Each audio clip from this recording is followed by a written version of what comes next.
फिर भी सुबह का भूला सांझ घर आ जाए तो भूला नहीं। अजहूं चेत गंवार, अब भी जाग, अब भी होश को संभाल। ये प्यारे पद एक अपूर्व संत के हैं। डुबकी मारी तो बहुत हीरे तुम खोज पाओगे। पलटू दास के संबंध में बहुत ज्यादा ज्ञात नहीं। संत तो पक्षियों जैसे होते, आकाश पर उड़ते जरूर हैं लेकिन पद चिन्ह नहीं छोड़ जाते। संतों के संबंध में बहुत कुछ ज्ञात नहीं। संत का होना ही अज्ञात होना है, अनाम। संत का जीवन अंतर जीवन है। बाहर के जीवन के तो परिणाम होते हैं, इतिहास पर इतिवृत्त बनता है, घटनाएं घटती हैं बाहर के जीवन की। भीतर के जीवन की तो कहीं कोई रेख भी नहीं पड़ती। भीतर के जीवन की तो समय की रेत पर कोई अंकन नहीं होता। भीतर का जीवन तो शाश्वत सनातन समयातीत जीवन है। जो भीतर जीते हैं उन्हें तो वे ही पहचान पाएंगे जो भीतर जाएंगे। इसलिए सिकंदरों, हिटलरों, चंगेज और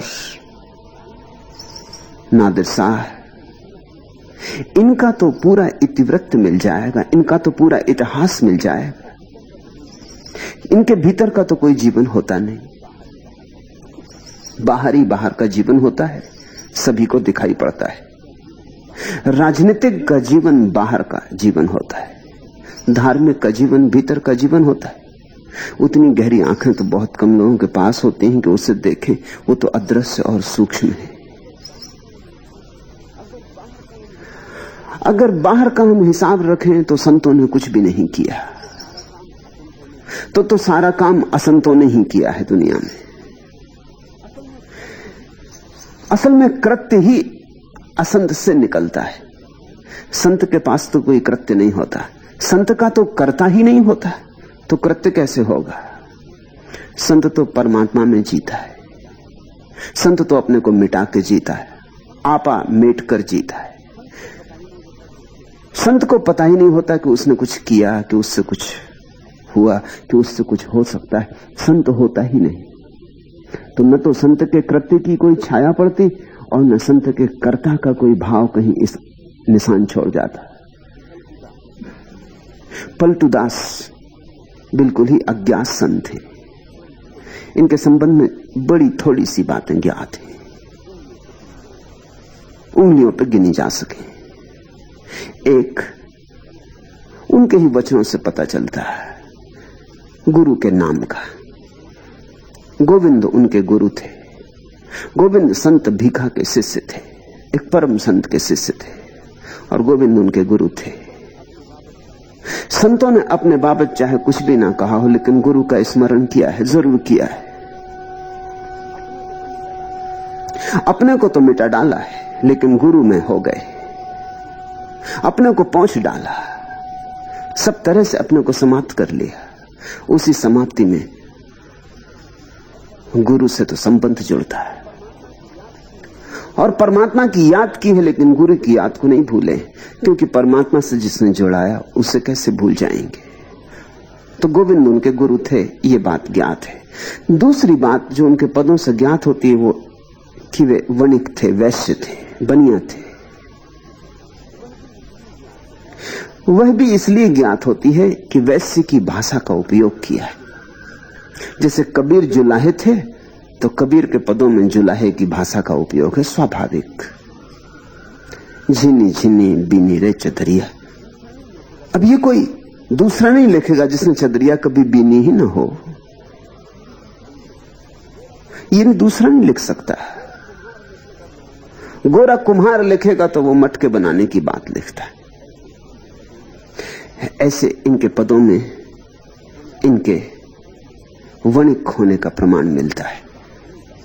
बड़ी मस्ती की बात कही, कहा कि मैं राम का मोदी, राम का बनिया हूं, राम को बेचता हूं, छोटी मोटी दुकान नहीं करता। सुनो ये अद्भुत वचन,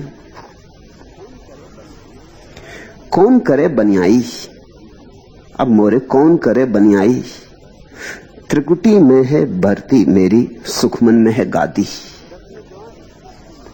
10वें द्वारे कोठी मेरी, बैठा पुरुष अनादि, इंगला पिंगला पलरा दूनो, लागी सूरत की ज्योति।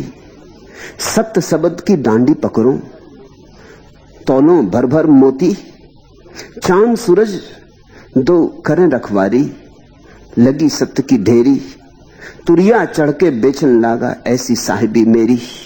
सतगुरु साहब किया सिपारस, मिली राम मुदियाई, पलटू के घर नौबत बाजत, नीति उठ होत सबाई।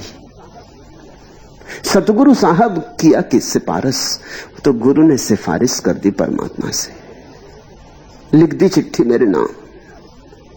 उनकी बिना सिफारिश के तो कुछ होता नहीं।